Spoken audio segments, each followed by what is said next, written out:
Hello hi welcome नमस्ते, मेरा नाम ऋतिक और आज हम फिर से बात करने वाले हैं एक और इंटरेस्टिंग कंसेप्ट के ऊपर। तो ये वीडियो सेमेस्टर 3 के उन बच्चों के लिए मोस्ट इंपोर्टेंट होने वाली है जिनके पास सब्जेक्ट है physical policy and public finance in India. तो चलिए शुरू करते हैं आज की वीडियो को। आज हम फिर से बात करेंगे लेसन नंबर 7 के एक और मोस्ट इंपोर्टेंट कंसेप्ट के बारे में। और इस कंप्लीट सीरीज के नोट्स भी ऑलरेडी प्रिपेयर हो चुके हैं with important question answer PDF। जिन बच्चों को नोट्स परचेज करने हैं वो इस नंबर पर जाए 9667836336 यहाँ पे व्हाट्सएप करके नोट्स भी ले सकते हैं। अब हम चालू करते हैं आज का कंसेप्ट। जो हमारे पास इसका टॉपिक है, ठीक है, वो क्या है? 14th फाइनेंस कमीशन क्या होता है, ये हम डिस्कस करेंगे। अब तक हम 30th फाइनेंस कमीशन के ऊपर बात कर चुके हैं। आज की वीडियो में सिर्फ और सिर्फ बात करेंगे 14th finance commission of India क्या होता है, ठीक है। तो लेसन 7 आएगा फिजिकल फेडरलिज्म इन इंडिया, यानी कि किस तरीके से जो फाइनेंस के लेवल पे डिसेंट्रलाइजेशन देखने को मिलता है रिसोर्सेज का, फंड्स का, ठीक है, उसके बारे में बात कर रहे थे। तो अब हमें बात करनी है सिर्फ और सिर्फ 14th finance commission of India के बारे में। तो the 14th finance commission in India was constituted in January 2013 and operated from 13 to 15। यानी कि जो 14th फाइनेंस कमीशन है वो जो है बनाया कब गया था, वो कॉन्स्टिट्यूट हुआ था जनवरी 2013 में, ठीक है। और ऑपरेट कब से कब हुआ? 2013 से लेके 15 तक। It played a crucial role in determining the sharing of tax revenue. इसने काफी क्रूशियल रोल प्ले किया इस चीज को देखने में कि जो शेयरिंग है टैक्स रेवेन्यू का, वो प्रॉपर तरीके से हो भी रहा है या नहीं हो रहा स्टेट्स के बीच में और सेंट्रल गवर्नमेंट के बीच में। तो tax revenue and distribution of grants in aid. और यही नहीं, इन्होंने भी चेक किया कि जो ग्रांट्स इन एड है, मतलब किसी भी पर्टिकुलर रीजन के लिए जब भी ग्रांट दिया जाता है अलग अलग स्टेट को, तो उसका डिस्ट्रीब्यूशन प्रॉपर तरीके से हो रहा है या नहीं हो रहा to states for period of 2015 to 20। कौन से पीरियड तक? 2015 से लेके 20 तक, इस टाइम पीरियड के लिए। तो मेन फंक्शन क्या आया 14th फाइनेंस कमीशन का कि जो भी रिसोर्सेज हैं हमारे पास, जो भी फंड है, जो भी वेल्थ है, उसका एलोकेशन सेंट्रल गवर्नमेंट में और स्टेट गवर्नमेंट में किस प्रकार से किया जा रहा है, क्या वो प्रॉपर तरीके से हो भी पा रहा है या नहीं हो पा रहा है, ये देखना काम था किसका? 14th फाइनेंस कमीशन का। और जो किसी भी स्पेशल काम के लिए, किसी भी स्पेशल इंफ्रास्ट्रक्चर डेवलप करने के लिए जो ग्रांट्स दिए जाते हैं, क्या उसका डिस्ट्रीब्यूशन प्रॉपर तरीके से हो रहा है या नहीं हो रहा है, ये देखना किसका काम है? 14th फाइनेंस कमीशन का। अब कुछ की डिटेल्स हैं। अब देखो ये फाइनेंस कमीशन कब से कब तक रहा? 15 से लेके 20 तक, 2015 से लेके 2020 तक। क्योंकि 2015 पे तो हमारा वो खत्म हुआ था 30th फाइनेंस कमीशन। अब हम बात किसी कर रहे हैं 14th फाइनेंस कमीशन की, तो खत्म कब हुआ? 2015 से लेके 2020 में, ठीक। अब बात आती है कि की डिटेल्स कौन सी है recommendations of 14th finance commission की कौन कौन सी की डिटेल्स है? पहला क्या आता है? कंपोजिशन। कंपोजिशन का सिंपल सा मतलब ये आता है कि कौन कौन से लोग जो हैं वो इंक्लूड थे 14th finance commission of India बनाने में। तो पहले समझते हैं। तो 14th finance commission was headed by farmer reserve bank of India RBI governor, ठीक है। तो जो हमारे RBI गवर्नर थे YB रेड्डी, वो इसके क्या बने? हेड बने। It constituted of 4 other members. इसके अलावा इसमें 4 मेंबर और थे who were experts in fields of economics, जो इकोनॉमिक्स की फील्ड में एक्सपर्ट हैं, फाइनेंस की फील्ड में है, पब्लिक एडमिनिस्ट्रेशन की फील्ड में क्या है? एक्सपर्ट हैं। इन सब लोगों ने मिलकर क्या बनाई? कंपोजिशन बनाई 14th finance commission of India की, ठीक है। तो ये तो कोई कंपोजिशन की बात। पहले हमने ये समझा कि 14th फाइनेंस कमीशन क्यों बनाया गया था, फिर हमने समझा कि कौन कौन से लोग इसके अंदर इन्वॉल्व थे, कंपोजिशन किन किन लोगों की है। दूसरा पॉइंट क्या आता है? Terms of reference. अब बात करते हैं टर्म्स ऑफ रेफरेंस की। तो commissions primary mandate was to access the financial position. इसका जो प्राइमरी मैंडेट क्या है कि वो फाइनेंशियल पोजीशन को यहाँ पे क्या करना चाहते हैं? एक्सेस करना चाहते हैं ऑफ द सेंट्रल गवर्नमेंट। किसकी? सेंट्रल गवर्नमेंट की। And make recommendations on the distribution of tax revenue की टैक्स रिवेन्यू किस किस तरीके से डिस्ट्रीब्यूट होगा between central government and the state government. यानी कि हमें कुछ चीजें देखी यहाँ पे। वो क्या? एक तो हमने देखा कि भाई फाइनेंशियल पोजीशन किस तरह की है, किसकी फाइनेंशियल पोजीशन? सेंट्रल गवर्नमेंट की, यानी कि सेंट्रल गवर्नमेंट की फाइनेंशियल कंडीशन या फाइनेंशियल पोजीशन किस तरह की है। इसके बाद हम ये देखेंगे कि जो भी टैक्स रिवेन्यू हमारे पास कलेक्ट हो रहा है उसका प्रॉपर डिस्ट्रीब्यूशन हो रहा है या नहीं हो रहा, किसके बीच में? सेंट्रल गवर्नमेंट और स्टेट गवर्नमेंट के बीच में। It also examine the needs and resources. इन्होंने नीड्स भी समझे कि लोगों को किस किस चीज़ की जरूरत है, कौन कौन सी नीड्स की जरूरत है, कौन कौन से रिसोर्सेज चाहिए of the states and suggested measures to improve physical stability. और इन्होंने कुछ मेजर्स भी लिए ताकि फिजिकल स्टेबिलिटी को इम्प्रूव किया जा सके कि अगर किसी स्टेट की फिजिकल कंडीशन, फाइनेंशियल कंडीशन अच्छी नहीं है तो वहाँ पे हम फिजिकल स्टेबिलिटी कैसे इंप्रूव कर सकते हैं, उसको लेके बहुत सारे मेजर्स भी लिए। स्ट्रेंथन द फिजिकल फेडरलिज्म, और कोशिश करी कि जो फिजिकल फेडरलिज्म की हम बात करते हैं, यानी कि प्रॉपर तरीके से डिसेंट्रलाइजेशन की बात करते हैं फाइनेंशियल पावर की, वो और ज़्यादा स्ट्रेंथन हो पाए और ज़्यादा मजबूत हो पाए। And address regional imbalances. Regional imbalances का सिंपल सा मतलब ये होता है कि जो अलग अलग स्टेट्स हैं उसमें बहुत से डिफरेंसेस देखने को भी मिलते हैं, कल्चर के लेवल पे देखने को मिलते ही हैं, पॉपुलेशन के लेवल पे ही मिलते हैं, इसके अलावा ग्रोथ के लेवल पे भी देखने को मिलते हैं। कुछ क्या होते हैं, वेल डेवलप्ड स्टेट्स होती हैं, कुछ अंडर डेवलप्ड, कुछ डेवलपिंग स्टेट्स भी होती हैं। तो ये सब, इन सबको क्या बोलते हैं, रीजनल इम्बैलेंसेस। ठीक है, कि ये जो इम्बैलेंस है इनको दूर किया जाए किस तरीके से, प्रॉपर रिसोर्सेज को एलोकेट करके। यानी कि भाई जो डेवलपिंग स्टेज में है या फिर अनडेवलप है उनके ऊपर रिसोर्सेज ज़्यादा खर्च हो ताकि वो भी डेवलप कर पाए, वहाँ पे भी लोगों की डेवलपमेंट हो पाए। और जो वेल डेवलप्ड है वहाँ पे तो अगर थोड़ा कम भी खर्चा करोगे तब भी क्या होगा, चलेगा। तो इसी को यहाँ पे क्या बोलते हैं, एड्रेस रीजनल इम्बैलेंसेस, की रीजनल इम्बैलेंसेस की प्रॉब्लम भी क्या करनी है, दूर करनी है। इसके बाद अगला पॉइंट क्या आता है हमारे पास यहाँ पे, रिकमेंडेशंस। अब समझते हैं रिकमेंडेशंस को। तो रिकमेंडेशन में कौन कौन से पॉइंट है। पहला पॉइंट क्या है, टैक्स रिवेन्यू शेयरिंग, कि भाई जो भी रिवेन्यू आया है वो प्रॉपर तरीके से क्या होना चाहिए, शेयर होना चाहिए। शेयर किसके बीच में, सेंट्रल गवर्नमेंट के बीच में और स्टेट गवर्नमेंट के बीच में। ठीक है, दूसरा पॉइंट हमारे पास यहाँ पे क्या आता है, ग्रांट्स इन एड, कि अगर किसी भी तरह की प्रॉब्लम आई है किसी पर्टिकुलर स्टेट में, हो सकता है कोई फाइनेंशियल डिसेबिलिटी, ठीक है, तो आ गई हो या फिर कोई और दिक्कत आ गई हो किसी स्टेट के अंदर, तो वो सब कैसे दूर करनी है हमें यहाँ पे। ठीक है, एक मिनट,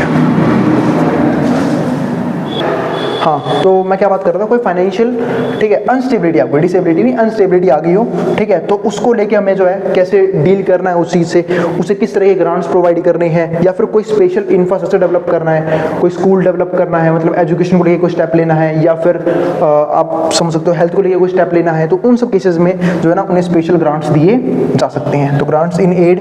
इसके अलावा क्या आता है, पॉपुलेशन क्राइटेरिया। पॉपुलेशन क्राइटेरिया भी काफ़ी इंपॉर्टेंट होता है। हम सब जानते हैं कि भाई हमने बात कर ली यहाँ पे रिसोर्सेज के एलोकेशन की, लेकिन क्या सभी स्टेट्स को इक्वल रिसोर्स देना अच्छी बात होती है? बिल्कुल नहीं। हम कुछ फैक्टर्स देखते हैं, उसके हिसाब से ही रिसोर्सेज एलोकेट किए जाते हैं। फॉर एग्जांपल अगर हम बात करते हैं पॉपुलेशन की, तो मान लो किसी एरिया का पॉपुलेशन ज़्यादा है तो वहाँ पे रिसोर्सेज की नीड भी ज़्यादा है, वहाँ पे रिसोर्सेज क्या होंगे, ज़्यादा लगेंगे, है ना, रिसोर्सेज ज़्यादा यूज़ होंगे। इसके अलावा क्या चीज़ होती है, अगर वहाँ पे कोई डिस्पैरिटी है तो उसे कंप्लीट करने के लिए फंड ज़्यादा चाहिए। तो ऐसे केसेस में पॉपुलेशन पे एक इंपॉर्टेंट क्राइटेरिया बन जाता है, यानी कि जहाँ पे जितने लोग होंगे उन्हें उतने ही ज़्यादा रिसोर्सेज चाहिए डेवलपमेंट के लिए, और जहाँ पे जितने कम लोग हैं वहाँ पे उतने ही कम रिसोर्स चाहिए डेवलपमेंट के लिए। तो इसलिए मैं पे क्या बोलते हैं, पॉपुलेशन क्राइटेरिया भी एक इंपॉर्टेंट रोल प्ले करता है किस चीज़ में, कि शेयरिंग किस तरीके से करनी है रिसोर्सेज की या फिर फंड्स की। इसके बाद क्या आता है, फिजिकल डिसिप्लिन। अब बात कर रहे हैं हम फिजिकल डिसिप्लिन की। फिजिकल डिसिप्लिन का सिंपल सा मतलब ये है कि फाइनेंशियल डिसिप्लिन हमें किस तरीके से रखना है। ठीक है, फाइनेंशियल डिसिप्लिन यहाँ पे हमारे पास मतलब यहाँ पे क्या आया कि भाई जो भी पैसा है उसे प्रॉपर तरीके से मैनेज भी तो करना पड़ेगा ना, कि एक बार जो रिसोर्सेज एलोकेट हो गए, जो भी फंड एलोकेट हो गए, उसे प्रॉपर तरीके से मैनेज करना है, इसी को बोलते हैं फिजिकल डिसिप्लिन। और यही नहीं तो सेंट्रल गवर्नमेंट है वो भाई हिसाब किताब भी मांग सकती है, किससे, स्टेट गवर्नमेंट से, और स्टेट गवर्नमेंट किससे मांग सकती है, लोकल गवर्नमेंट से।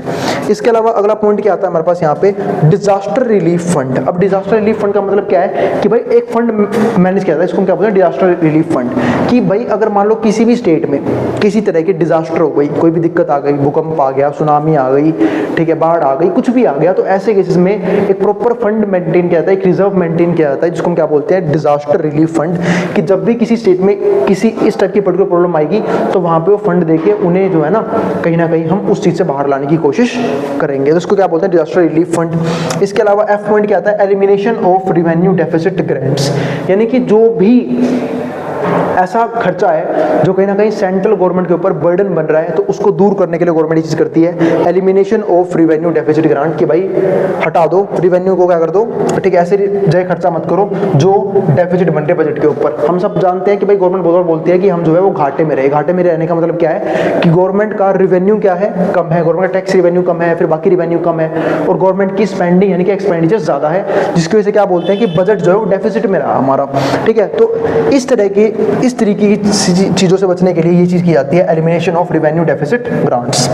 जी क्या है, physical responsibility and debt management. पहले समझते हैं फिजिकल रिस्पॉन्सिबिलिटी की, कि अब तक हमने बात कर दी, हाँ ठीक है, हम फंड एलोकेट कर देंगे स्टेट गवर्नमेंट के बीच में, लोकल गवर्नमेंट के बीच में, या फिर रिसोर्सेज को एलोकेट कर देंगे, लेकिन फिजिकल रिस्पॉन्सिबिलिटी ये बनती है कि वो प्रॉपर तरीके से मैनेज भी किया जाना चाहिए, और अगर प्रॉपर तरीके से मैनेजमेंट नहीं होगी तो सारी एलोकेशन, चाहे वो फंड की हो, रिसोर्सेज की हो, वो सब क्या हो जाएगी, बर्बाद हो जाएगी।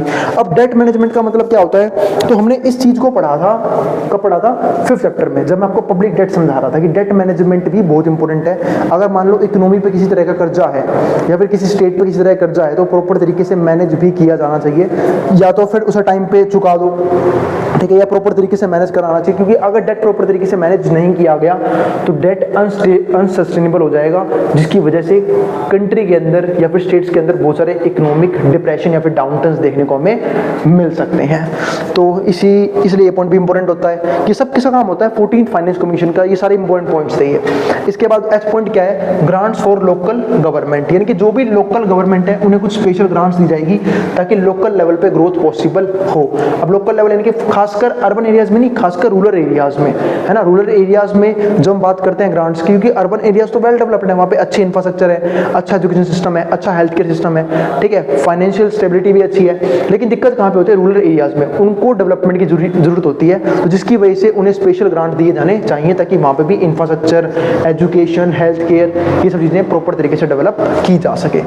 इसके बाद अगला पॉइंट क्या आता है, ग्रांट्स फॉर डिजास्टर मैनेजमेंट, बात कर चुका हूँ इस पॉइंट के अंदर ही, डिजास्टर रिलीफ फंड के अंदर, कि भाई अगर किसी तरह का डिजास्टर आ गया है तो डिजास्टर की मैनेजमेंट के लिए भी छूट देनी चाहिए, ग्रांट्स देनी चाहिए, फंड प्रोवाइड किया जाना चाहिए। इसके बाद सेक्टर स्पेसिफिक ग्रांट्स। अब सेक्टर स्पेसिफिक ग्रांट का मतलब क्या होता है कि भाई हम सब जानते हैं कि हमारे वहाँ पे लोग जो है लिवलीहुड के लिए अलग अलग सेक्टर्स पे डिपेंडेंट होते हैं, चाहे वो प्राइमरी सेक्टर हो, सेकेंडरी सेक्टर हो, टर्शियरी सेक्टर हो, इन सब पे क्या होता है, डिपेंडेंट होते हैं काम करने के लिए, ठीक है। तो प्राइमरी सेक्टर क्या हो गया, agriculture sector, secondary industry, tertiary service sector, तो इन सबको अलग अलग ग्रांट्स की जरूरत होती है, डिपेंड करता है कौन कितना डेवलप है। जैसे अब देखो एग्रीकल्चर वेल डेवलप है तो एग्रीकल्चर पे इतना फोकस करने की जरूरत नहीं है, फोकस करने की जरूरत किस पे है, इंडस्ट्रीज पे, क्योंकि इंडस्ट्रीज अभी भी इंडिया में लैग कर रही है, तो इंडस्ट्रीज पे फोकस करने की ज्यादा जरूरत है कि भाई इंडस्ट्रियलाइजेशन हो, थोड़ी सी इंडस्ट्रीज आए तो लोगों को जॉब्स मिलेगी, अनएम्प्लॉयमेंट कम होगी, एम्प्लॉयमेंट बढ़ेगी तो भाई लिवलीहुड बढ़ेगा, लिविंग स्टैंडर्ड राइज करेगा, ठीक है, तो बहुत सी चीजें होंगी, तो इसको बोलते हैं grants for sector specific grants. इसके बाद क्या आता है, टैक्स एफर्ट। अब टैक्स एफर्ट क्या है कि भाई जोन सी स्टेट प्रॉपर तरीके से टैक्स रिवेन्यू को इंक्रीज कर पा रही है और टैक्स को प्रॉपर तरीके से मैनेज भी कर पा रही है, इनको रिवॉर्ड करना चाहिए, ठीक है, यानी कि इनको इंसेंटिव्स पे किए जाने चाहिए। तो commission recognised and rewarded states that made efforts, यानी कि उन स्टेट्स को यहाँ पर रिवॉर्ड किया जाएगा जो एफर्ट्स करते हैं to increase their tax revenue, अपने टैक्स रिवेन्यू को इंक्रीज करने के लिए, एंड इम्प्रूव टैक्स एडमिनिस्ट्रेशन, यही नहीं, टैक्स एडमिनिस्ट्रेशन को प्रॉपर तरीके से मैनेज भी करते हैं, यानी कि टैक्स को प्रॉपर तरीके से एडमिनिस्ट्रेशन भी करते हैं।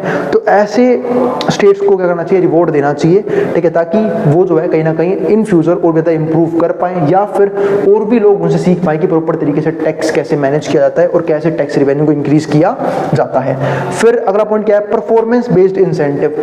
जो सा स्टेट जितना अच्छा परफॉर्म कर रहा है उन्हें उतने अच्छे ही इंसेंटिव्स मिलने चाहिए ताकि बाकी जो स्टेट्स हैं वो उनसे सीख पाए, उनकी तरह डेवलप कर पाए, ठीक है। जैसे स्कूल्स में नहीं होता, स्कूल्स में बच्चों को भाई क्यों इतने रिवॉर्ड्स मिल जाते, क्यों इतने इनाम मिल जाता है कि बाकी बच्चे भी जो ना वो थोड़े से क्या हो, वहाँ पे लालच में आए इनाम के, या फिर इंसेंटिव के लालच में आए कि भाई अगर मैं अच्छा काम करूँगा तो मुझे भी इंसेंटिव मिलेगा। सेम ऐसे ही स्टेट्स के बीच में भी इंसेंटिव्स दिए जाने चाहिए उनके अच्छे कामों के लिए, यानी कि इसको क्या बोलते हैं, परफॉर्मेंस बेस्ड इंसेंटिव्स। अगला पॉइंट क्या था, transparency and accountability. Most important point भाई कि एक बार रिसोर्स एलोकेट हो गया तो फुल ट्रांसपेरेंसी होनी चाहिए उस फंड को लेके कि उस फंड को कैसे कैसे एलोकेट किया गया है, किस किस काम के लिए वो फंड दिया गया है, क्या वो प्रॉपर तरीके से उस काम में लग भी रहा है या नहीं लग रहा है। तो उस जो भी फंड एलोकेट किया है ना, उस पर रिस्पॉन्सिबल रखना चाहिए, अकाउंटेबल रखना चाहिए एक पर्सन को कि भाई वो पर्सन जिम्मेवार है कि वो फंड प्रॉपर किस तरीके से यूज किया जाएगा, और गवर्नमेंट को हिसाब किताब भी लेना चाहिए। For example central government state government से पूछ सकते हैं कि भाई आपने को जो फंड अलॉट हुआ था वो आपने फंड कहाँ कहाँ पे खर्च किया। सेम ऐसे स्टेट गवर्नमेंट लोकल गवर्नमेंट से पूछ सकती है। तो इसी को बोलते हैं ट्रांसपेरेंसी एंड अकाउंटेबिलिटी। फिर समझते हैं लास्ट पॉइंट, इसके इंप्लीकेशंस क्या क्या रहे, इनके प्रभाव क्या क्या पड़े इकोनॉमी के ऊपर।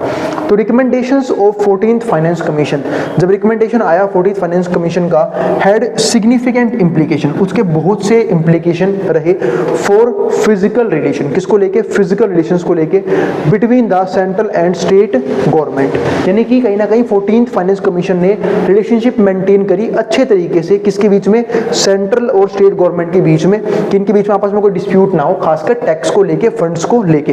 The increased share of tax revenue, और जो भी टैक्स रिवेन्यू इंक्रीज हुआ for the states provided them with a greater physical autonomy and resources to meet their development and welfare obligation.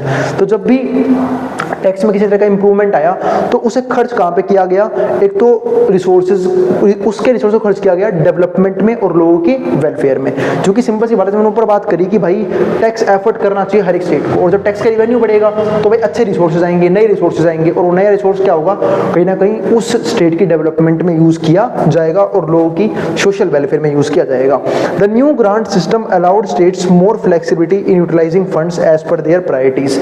तो जो नया ग्रांट सिस्टम आया उसने कहीं ना कहीं स्टेट्स को और फ्लेक्सिबल बना दिया कि भाई वो जो है ना अपने फंड्स को यूटिलाइज कर सकते हैं अकॉर्डिंग टू देयर प्रायोरिटी, कि जहां पे उनका मन कर रहा है, जहां पे उन्हें लगता है कि यहाँ पे सबसे ज्यादा जरूरत है फंड को लगाने की, तो वहां पे वो प्रायोरिटीज के हिसाब से फंड को लगा सकते हैं। The commissions focus on local physical discipline, यही नहीं जो कमीशन है उसने फोकस किया local on physical discipline aim to ensure responsible physical management by the state. तो यहाँ पे इस बात को श्योरिटी मिली, इस बात की श्योरिटी मिली कि भाई कमीशन ने वही फोकस किया कि जो भी पैसा हम प्रोवाइड कर रहे हैं अलग अलग स्टेट्स को, ठीक है, अलग अलग गवर्नमेंट को, अलग अलग स्टेट गवर्नमेंट को, तो वो प्रॉपर तरीके से यूज किया जाना चाहिए, फिजिकल मैनेजमेंट अच्छे से होना चाहिए, और हर एक स्टेट रिस्पॉन्सिबल है अपने अपने फिजिकल मैनेजमेंट के लिए, ठीक है। और अगर किसी तरह का स्कैम हुआ, ठीक है, तो फिर उसमें क्या होगा, स्टेट्स के ऊपर कार्रवाई भी की जाएगी। तो ये सब कुछ पॉइंट्स जो है ना वो यहाँ पे, ये सब कुछ रिस्पॉन्सिबिलिटीज किसकी थी, 14th फाइनेंशियल कमीशन की, ठीक है, 14th फाइनेंस कमीशन की। तो यहाँ पे हमारा खत्म होता है 14th फाइनेंस कमीशन। अब हम बात करेंगे अगली वीडियो में 15th फाइनेंस कमीशन के बारे में, और समझेंगे कि ऐसे कौन कौन सी चीज़ें की 15th फाइनेंस कमीशन ने हमारे इंडिया को और बेहतर बनाने के लिए, खासकर फाइनेंशियली, ठीक है। तो अगर भाई वीडियो पसंद आई हो तो वीडियो को लाइक किए बिना मत जाना, और चैनल को सब्सक्राइब भी कर देना ऐसे वीडियोज़ के लिए। उन बच्चों में शेयर भी कर देना जिन बच्चों का एग्जाम होने वाला हो सेम सब्जेक्ट का। नोट्स के लिए आप इस नंबर व्हाट्सएप करके नोट्स भी ले सकते हैं। अब हम मिलेंगे अगली वीडियो में जहाँ पे हम बात करेंगे इसके नेक्स्ट कंसेप्ट के बारे में, जिसको जो उतार सकता है मैं ड्राइंग बोर्ड के सामने से।